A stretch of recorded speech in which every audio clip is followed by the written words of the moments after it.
The What to Read Next podcast helps you build a TBR of future favorite books. In each episode, Laura and Maine interviews authors and book influencers to recommend books they loved for you to pick up today. If you're an avid reader, always looking for your next great read, then the show's for you. So, hi, Katie. Welcome to What to Read Next podcast. Hello. Thank you so much for having me, Laura. So happy to have you here. So tell us a little bit about yourself. Okay. Well, my name is Katie Cotugno. I always say I write messy, complicated feminist love stories.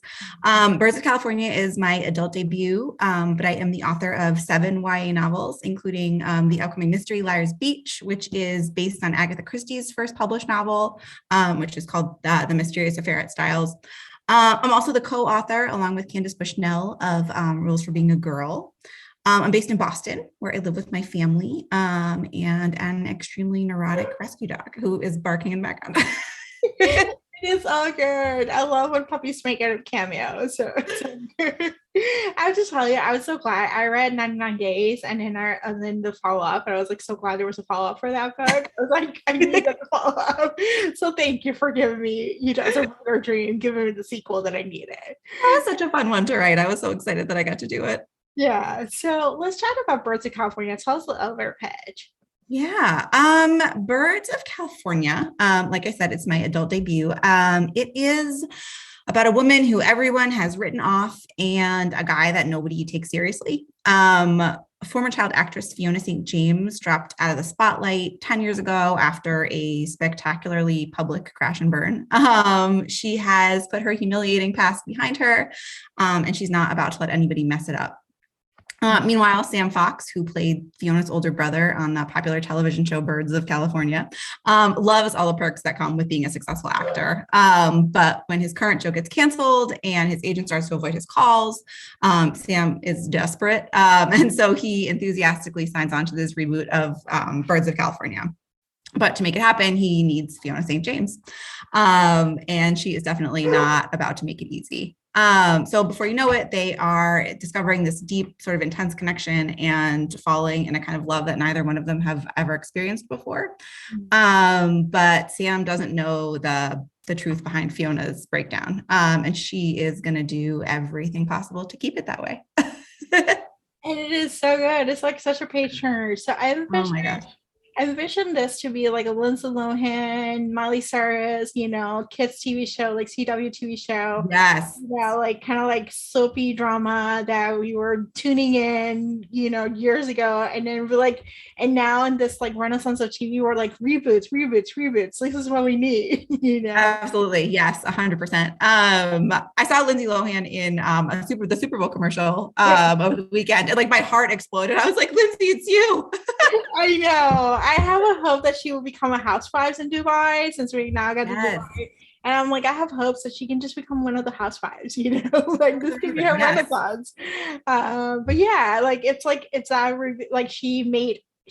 Fiona made her job to break down, like to be like, make it like, I don't want to be seen. I don't want to deal with any of this stuff. Like hiding behind a coffee shop.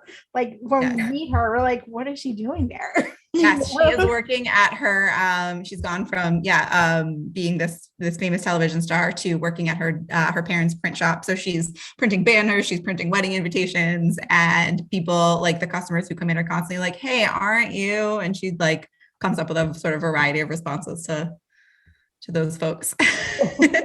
So what was her like? What do you like to write this book? Like, what was the source of inspiration for you? Like, so I actually started this book. I originally conceived it as a YA project. Like probably 3 or 4 years ago. I was writing something else that wasn't working. And, that's the thing about like great ideas for books is that like you always come up with them when you are working on something else that you're tired of. But I was just coming off writing Fireworks, which is my boy band girl group 90s Florida book. And so my editor like wasn't thrilled necessarily about the idea of like doing another Fame book so close together. So I just kind of put it in my back pocket and didn't think about it that much. And then at the start of the pandemic, I actually was not one of those people who suddenly had a lot of time during the pandemic. We had a baby, and my mom, who has some health stuff, was staying with us. But it was the first time like I had nowhere to be. And so I just sort of sat down and kind of reconceived it as an adult project, something that was a little more grown up, a little sexier. I think I've been writing YA for a long time, but I'm getting older, honestly. And I was really feeling like there were, different kinds of stories that I wanted to tell, different kind of life issues that I was bumping up against that I wanted to try and understand through fiction. And so it really was this project that it was like the one thing in, the spring and summer of 2020 that I was like just doing for me. Like I was sneaking away and writing it in like these like really intense, like 15-minute bursts, like whenever, the baby was sleeping or nobody needed me. And yeah, it was such a pleasurable, like nobody was waiting for it. Obviously, like I had never published an adult book before.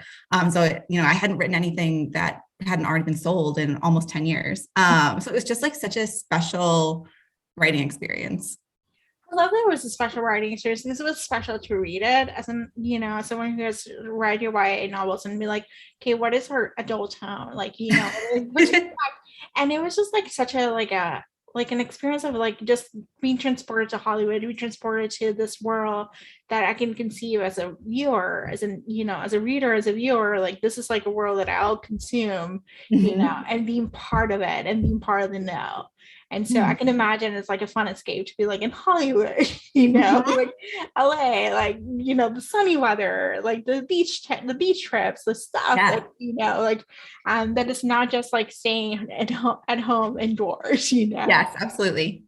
So, so what are you working next? You mentioned some YA. So talk to us of the YA that are coming up, and then what are you?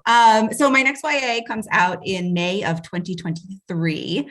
It's called Liar's Beach, and it's a riff on Agatha Christie's first published novel, The Mysterious Affair at Styles.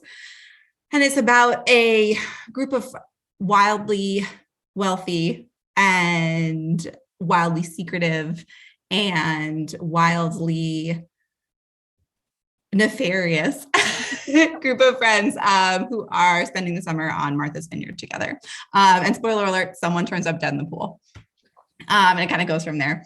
The gimmick of Liar's Beach and the follow-up, which will be out in 2024, is so Agatha Christie's most famous detective is Hercule Poirot. And in Liar's Beach, I've sort of reimagined him as a teenage girl named Holiday Proctor. Who is sort of a full click too clever for her own good. And she's been really, really fun to write. Oh, this sounds so good. I think it's gonna be fun. You have me at wealthy kids they're probably behaving badly. So there's something to be said about that. So yeah. I love this. Oh, so good. So let's chat some book recommendations. Do you have any books you recommend our readers to pick up? Let's see. The last thing I read that I really loved was Lauren Groff. Actually, I tend to read more on the quote unquote literary side, which isn't to say that obviously I don't think that YA and romance have literary merit. Obviously I do. Those are the books that I write. I love those kinds of books. But just in terms of what I tend to pick up off the shelf, I tend to read a little more on the the serious side, I guess. So anyway, I just read Lauren Groff's Matrix, which is about a cloistered nun living in an English abbey in, I believe, the 1100s. It's this deeply feminist and also hugely cozy book. It's got these detailed descriptions of the routines of the work in the abbey and the farming and the animals. And it's also just a beautiful exploration of female relationships and the different ways that people wield power. And it's also just gorgeously, gorgeously written. I love Lauren Groff. I think that she's brilliant. I also saw her, I went to one of her events once, and this very sort of self-satisfied older man asked her if she was surprised by her own success. And she looked at him for a minute and she said, well, I work really hard and I'm really talented. So no. Yes, this is how it's told. Yeah. Right. I was I love you. It was amazing. Yes. Oh my gosh, I love this. Oh, so awesome. So tell us where we can find you online. Yes.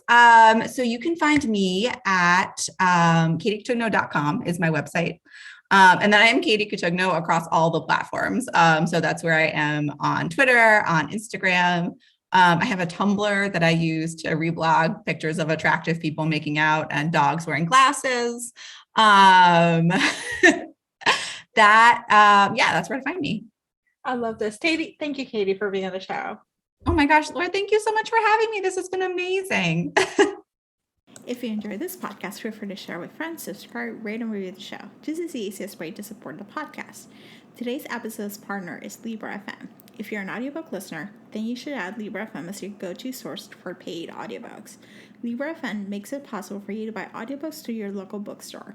Memberships start at $14.95, and they also have great sales for women's audiobooks each month for $3.99, thanks to the Kiss Club. To sign up for Libra FM, please visit whattoreadnextblog.com/LibraFM.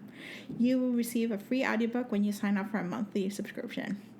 If you purchase a subscription through our link, you will be supporting the podcast at no cost to you. The What to Read Next podcast is part of the Frolic Podcast Network.